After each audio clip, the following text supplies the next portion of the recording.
திரு காரை செல்வராஜ், இங்க ஆளுநரினுடைய தேநீர் விருந்தை திமுகவும் அதன் கூட்டணி கட்சிகளும் புறக்கணிக்கிறது.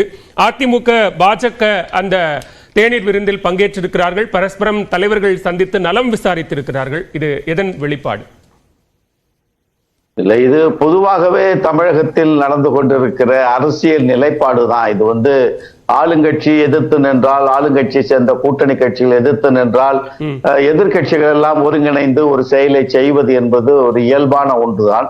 ஆனால் ஆளுநர் அவர்களால் தமிழகம் வஞ்சிக்கப்படுகிறது, ஆளுநர் அவர்களால் மாநில உரிமைகள் பறிக்கப்படுகிறது, தமிழக அரசாங்கத்தினுடைய மசோதாக்கள் எதையுமே நிறைவேற்றி தராமல் முடக்கி வைத்திருக்கிறார் என்கிற சிந்தனைகள் இல்லாமல் தமிழ்நாட்டினுடைய மொழி வளம், பண்பாடு, கலாச்சாரம் குறித்து அதிகமாக பேசாமல் இந்துத்துவ வேதகால நாகரிகங்களை பற்றி பேசிக்கொண்டிருக்கிற ஆளுநருக்கு ஒரு திராவிட இயக்கமாக திமுக, மதிமுக, விடுதலை சிறுத்தைகள் போன்ற இயக்கங்கள் தான் அதற்கு கடுமையான செயல்பாடுகளை செய்கிறார்களே தவிர அதிமுக அது குறித்து ஒரு திராவிட இயக்கம் என்கிற போர்வையில் இருந்து கொண்டு கூட அதிமுகவோ அவர்களோடு இணையலாம் என்று பேசிக் கொண்டிருக்கிற பிற இயக்கங்களோ பேசாமல் இருப்பது என்பது அவர்கள் திராவிடத்தையும் தமிழையும் பண்பாடு கலாச்சாரத்தையும் இழந்தாலும் சராசரி அரசியல்வாதிகள் போன்று அவர்கள் செய்கிற நடவடிக்கைகள் தான் அதை காட்டுகிறது என்கிற நிலையில் இருந்து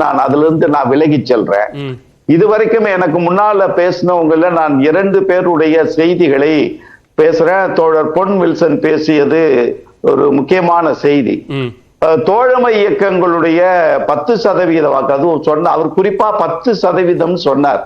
ஒரு 10% வாக்குகள் என்பது எவ்வளவு பெரிய மாற்றத்தை கூட்டணியில் தேர்தல் நேரத்தில் ஒரு பாதிப்பை ஏற்படுத்தும் என்றால் நல்ல பாதிப்பை ஏற்படுத்தும் என்கிற செய்திகளை நம்ம பார்த்திருக்கிறோம். 1.5% வாக்குகளில் ஆட்சி அமைத்த சட்டமன்ற முதல்வரான இயக்கங்கள் இருக்கிறது. அதெல்லாம் நம்ம கடந்த காலங்களில் பார்த்திருக்கிறோம். ஒரு ஜனநாயக நாட்டில் ஆளும் கட்சி என்பது அந்த கட்சியினுடைய திட்டங்கள், தமிழகத்தினுடைய வளர்ச்சி என்பது ஒன்று.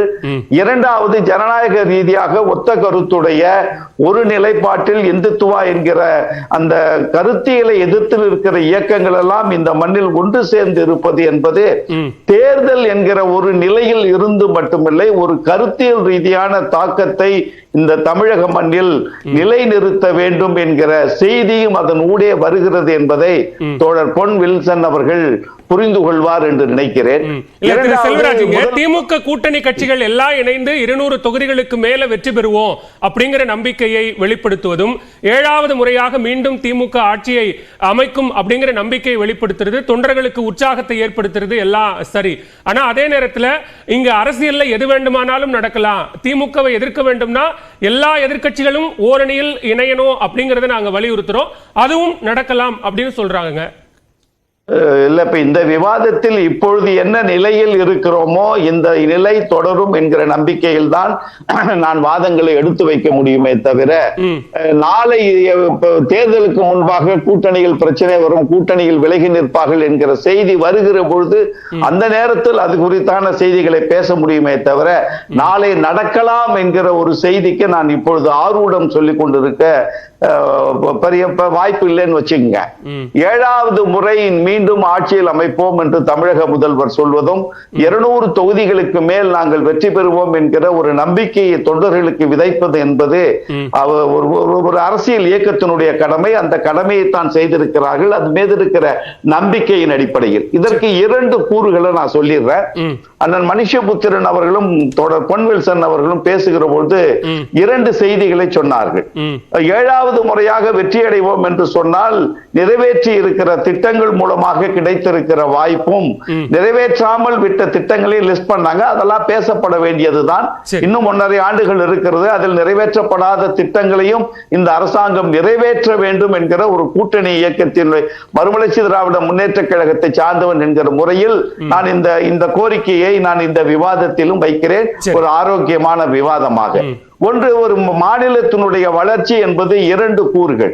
ஒன்று, சமூக ரீதியிலான மக்களுடைய வளர்ச்சி திட்டங்கள். அந்த சமூகம் பிற மாநிலங்களை விட எப்படி வளர்ந்திருக்கிறது, அந்த வளர்ச்சிக்கு அடிப்படையில் தொலைநோக்கு பார்வையோடு கொண்ட திட்டங்களை தமிழ்நாடு அரசு தீட்டியிருக்கிறதா என்கிற செய்தியும், இதற்கு அடிப்படையாக பொருளாதார வளர்ச்சி என்பதுதான் இவர்கள் கொண்டு வருகிற திட்டங்களை எல்லாம் தீட்டுவதற்கு, வெற்றிகரமாக நடத்துவதற்கு அடிப்படை காரணம் ஒரு நாட்டினுடைய பொருளாதார வளர்ச்சி, ஒரு மாநிலத்தினுடைய பொருளாதார வளர்ச்சி என்கிற நிலையில் அந்த பொருளாதார வளர்ச்சியை எட்டி பிடிக்கிற அளவிற்கான விஷன் இருந்ததா, அதை நாம் செயல்படுத்தி இருக்கிறோமா என்பது இரண்டு செய்திகளை மட்டும் நான் குறிப்பா சொல்லிடுறேன். தொடர்ச்சியா தான் ஒரு கேள்வி, அப்படி இங்க செயல்படுத்தக்கூடிய திட்டங்கள் தொடர்பாக எதிர்க்கட்சிகள் வைக்கக்கூடிய விமர்சனத்தில் பிரதானமானது பாஜக சொல்லக்கூடியது மத்திய அரசு கொண்டு வரக்கூடிய திட்டங்களை, பெரும்பான்மையான திட்டங்களை மாநில அரசு தங்கள் திட்டமாக இங்க செயல்படுத்துவது, அதன் மூலமாக அதற்கு ஸ்டிக்கர் ஓட்டுறாங்க அப்படிங்கிற ஒரு குற்றச்சாட்டை வைக்கிறாங்க. மறுபுறம் அதிமுக நாங்க எங்க ஆட்சி காலத்தில் கொண்டு வந்த திட்டங்களின் நீட்சி தற்போது செயல்படுத்தப்படுகிறது, அதைத்தான் திமுக தங்களுடைய திட்டங்களாக சொல்லிக் கொள்கிறார்கள் அப்படிங்கிற ரெண்டு விமர்சனமும் இருக்கு. இல்ல, ஒரு வகையில அதிமுக எங்களுடைய திட்டங்களை தான் இவங்க நீட்சியா பண்றாங்கன்னு சொல்லுவதையே ஏற்றுக்கொள்வோமே, அதுல நம்ம ஒரு தவறே இல்லை. அது ஒரு பாசிட்டிவ் அப்ரோச் எடுத்துக்கிறதுக்கான அடிப்படை சிந்தனை அவர்களிடம் இல்லை என்கிற நிலையில் இருந்து நான் அதை விலகி நிற்கிறேன். ஒரு மாநிலம் தீட்டி இருக்கிற திட்டம் மிக சிறப்பான திட்டம், அது மக்களிடம் தொடர்ந்து நடக்க வேண்டும் என்று ஒரு அரசாங்கம் நினைப்பது என்பது ஒரு பாசிட்டிவ் அப்ரோச். அந்த திட்டத்தை எப்படி அவர்கள் இதைவிட சிறப்பாக, அவர்களை விட சிறப்பாக செயல்படுத்தி கொண்டிருக்கிறார்கள் என்கிற செய்தியையும் அவர்கள் பார்க்க வேண்டும் என்பது ஒன்று.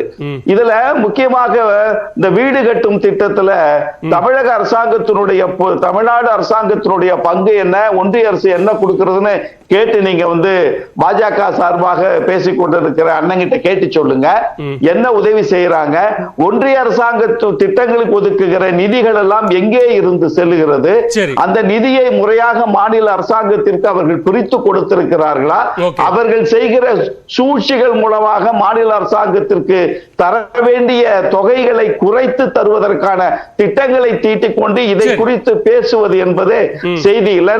சின்னமா ரெண்டு குறிப்பு மட்டும் சொல்லிடுறேன். ஒரு மாநிலத்தினுடைய வளர்ச்சி என்பதில் பேசவே ஆரம்பிச்சிருக்கேன். ஒரு மாநிலத்துடைய வளர்ச்சி என்பது இன்றைக்கு இந்தியாவினுடைய மிகப்பெரிய கேள்விக்குறி வேலை வாய்ப்பு. ஒரு மாநிலத்தினுடைய வளர்ச்சி என்பது கடந்த மாதம் ரிசர்வ் பேங்க் ஆஃப் இந்தியா கொடுத்திருக்கிற எல்லா மாநிலங்களுக்கான ஆய்வறிக்கையில் கடந்த 23-24 ஆண்டில் அதிகமாக வேலை வாய்ப்பை உருவாக்கிய மாநிலங்களில் முதன்மை மாநிலம் தமிழ்நாடு என்று சொல்லி இருக்கிற ரிசர்வ் பேங்க் ஆஃப் இந்தியா, இது வேற யாரும் சொல்லல. அந்த செய்தியை எடுத்துக்கொண்டால் ஒரு வேலை வாய்ப்பை ஒரு மாநிலம் பிற மாநிலங்களை விட மிகச்சிறப்பாக செயல்படுத்த முடியும் என்று சொன்னால் தொழிற்சாலைகள் பெருகி இருக்கிறது என்று அர்த்தம், வேலை வாய்ப்பை உருவாக்கக்கூடிய தொழிற்சாலைகளை உருவாக்கி இருக்கிறார்கள் என்று அர்த்தம். அந்த பொருளாதாரத்தின் வளர்ச்சி என்பது தொழிற்சாலைகள் மூலம் கிடைப்பது மட்டுமல்ல, இங்கே கிடைக்கிற அந்த ஸ்கில்டு ஒர்க் போர்ஸ் மூலமாக அந்த கிடைக்கிற வேலை வாய்ப்பும் அதனால் ஏற்படுகிற பொருளாதார வளர்ச்சியும் தான் எல்லாருக்குமான வளர்ச்சி, காம்ப்ரிஹென்சிவ் growth என்கிற நிலையில் இருந்து தமிழ்நாடு முன்னணியில் இருப்பது என்பதுதான் நண்பர் பொன் வில்சன் அவர்களும் அண்ணன் மனுஷபுத்திரன் அவர்களும் இந்த தமிழகத்துடைய திட்டங்களை எல்லாம் வரிசைப்படுத்தினாங்க. புதுமை பெண் திட்டம், கலைஞர் கனவு திட்டம் என்று அந்த திட்டங்கள் எல்லாம் இவ்வளவு சிறப்பாக செயல்படுத்துவதற்கு காரணம் தமிழ்நாடு அரசாங்கம், தமிழக முதல்வர் மாண்புமிகு தளபதி மு க ஸ்டாலின் அவர்களுடைய தொலைநோக்கு பார்வை கொண்ட திட்டங்கள் மூலமாக கிடைத்திருக்கிற வெற்றி. அதன் அடிப்படையில் தான் வருகிற தேர்தலிலும் இந்த கூட்டணி 200 தொகுதிகளில் வெற்றி பெறும் என்கிற நம்பிக்கையை விதைத்திருப்பது அது தொண்டர்களுக்கு உற்சாகமாக கூட இருக்கலாம்.